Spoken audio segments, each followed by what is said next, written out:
দর্শক, চিকিৎসক ও কর্মচারীদের সঙ্গে সম্প্রতি জুলাই গণঅভ্যুত্থানে আহতদের মারামারি ও সংঘর্ষের ঘটনার পরিপ্রেক্ষিতে গত বুধবার সকাল থেকেই বন্ধ রয়েছে ঢাকার জাতীয় চক্ষু বিজ্ঞান ইনস্টিটিউট ও হাসপাতাল। এবং এই জাতীয় চক্ষু বিজ্ঞান ইনস্টিটিউট ও হাসপাতালে যে সকল রোগীরা ভর্তি হতে আসেন এবং যে সকল রোগীরা সেবার জন্য আসেন, সেই সকল রোগী এবং রোগীর স্বজনরাও কিন্তু এই মুহূর্তে এই হাসপাতালের যেই মূল ফটক অর্থাৎ যে গেট রয়েছে সেই গেটে আসছেন এবং খোঁজ খবর নিচ্ছেন। আমরা এখানে সকাল থেকে অবস্থান করছিলাম, গণমাধ্যম কর্মীরা দেখছি যে আজকেও এই ঢাকার জাতীয় চক্ষু বিজ্ঞান ইনস্টিটিউট ও হাসপাতাল পঞ্চম দিনের মতো কিন্তু অচল অবস্থায় চলছে। এবং এখানে যে সকল আনসার সদস্যরা রয়েছেন তারা বলছেন যে কবে নাগাদ এটি খুলবে বা কবে নাগাদ সচল হবে সেটি কিন্তু তারা জানাতে পারছেন না।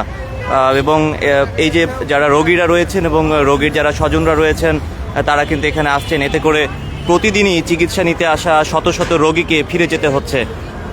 আজও হাসপাতালটিতে কোনো চিকিৎসা সেবা চালু করা যায়নি এবং এখানে যে সকল আনসার বাহিনী সদস্যরা রয়েছেন নিরাপত্তার দায়িত্বে, তাদের সাথে আমরা কথা বলছিলাম কিছুক্ষণ আগে। তারাও বলছিলেন যে কবে নাগাদ এটি খুলবে বা সচল হবে সে ব্যাপারে তারা অবগত নন।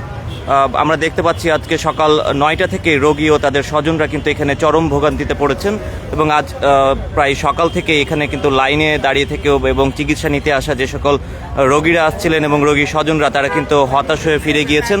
এবং এই মুহূর্তে এখনও আমরা দেখছি অনেকেই কিন্তু আসছেন, এখানে কথা বলছেন, কিন্তু চিকিৎসা সেবা বন্ধ থাকায় এবং এই জায়গায় তাদের যে কাঙ্ক্ষিত সেবার জন্য তারা এখানে আসছেন সেই সেবা না পাওয়ায় তারা কিন্তু ভোগান্তির শিকার হচ্ছেন এবং অনেকেই হতাশ হয়ে ফিরে যাচ্ছেন।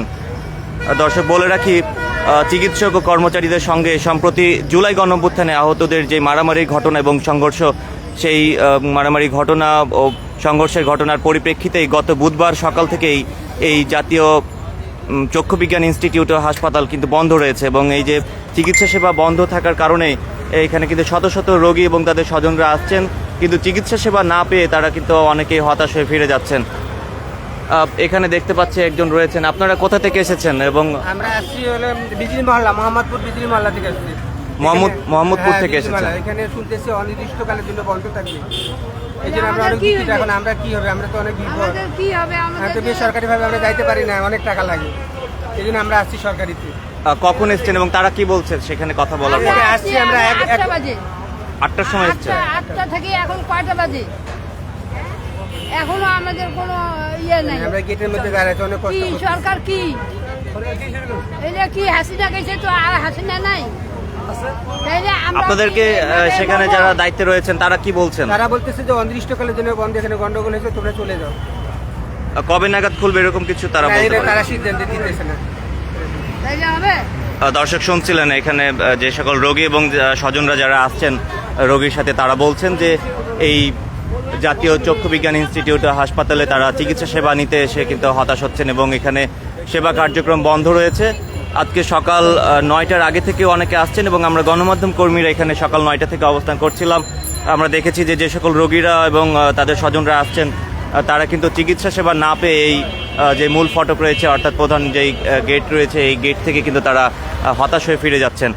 দর্শক, আরও একটু বলে রাখি যে আজকে কিন্তু প্রায় পঞ্চম দিনের মতো এই অচল অবস্থা বিরাজ করছে জাতীয় চক্ষু বিজ্ঞান ইনস্টিটিউট হাসপাতালে। এবং এখান থেকে আপনাদেরকে সরাসরি সমকাল লাইভে যুক্ত আছি আমি হাসানুর আরিফিন। দেখানোর চেষ্টা করছি এই মুহূর্তের জাতীয় চক্ষু বিজ্ঞান ইনস্টিটিউট হাসপাতালের পরিস্থিতি।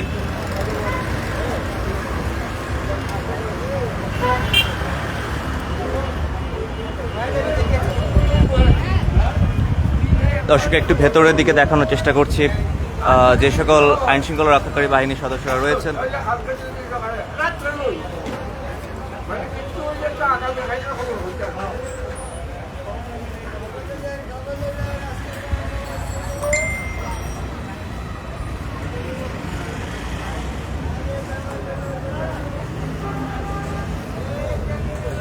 আপনারা রোগীর জন্য এসেছেন চিকিৎসা সেবা নিতে, সেখানে কি বলছে এখানে আসার পরে? অনির্দিষ্টকালের জন্য বন্ধ। পরবর্তীতে আপনারা যখন এসেছেন কখন এসেছেন, কয়টা নাগাদ? 20 মিনিট আগে। আচ্ছা, কিছুক্ষণ আগে এসেছেন। এখন কি করবেন? এখন আমার এখান থেকে ঘুরে যাওয়া যায়। দর্শক, কথা বলছিলাম এখানে যারা চিকিৎসা সেবা নিতে আসছেন তারা বলছেন যে চিকিৎসা সেবা বন্ধ থাকায় তারা অনেকে হতাশ হচ্ছেন এবং বেশ কয়েকজন রোগীর স্বজনরা বলছিলেন যে বেসরকারি যে সকল প্রাইভেট যে হাসপাতালগুলো রয়েছে সেগুলোতে যাবার কারণে খরচের যে বিষয় সেটিতে তাদেরকে অনেক সময় চিন্তিত হতে হয় এবং তারা সেই জায়গা থেকে বলতে চেষ্টা করছিলেন যে কবে নাগাদ খুলবে তারা সেটি জানতে চান, কিন্তু এখানে যারা দায়িত্বে রয়েছেন তারা কিন্তু এই বিষয়টি নিয়ে কোনো স্পষ্ট কোনো ধারণা দিতে পারছেন না।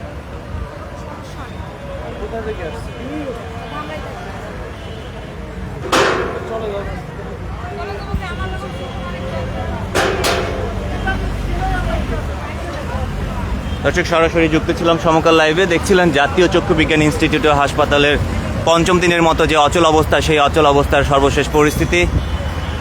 পরবর্তীতে আপনাদের সাথে আবারও যুক্ত হব সমকাল লাইভে।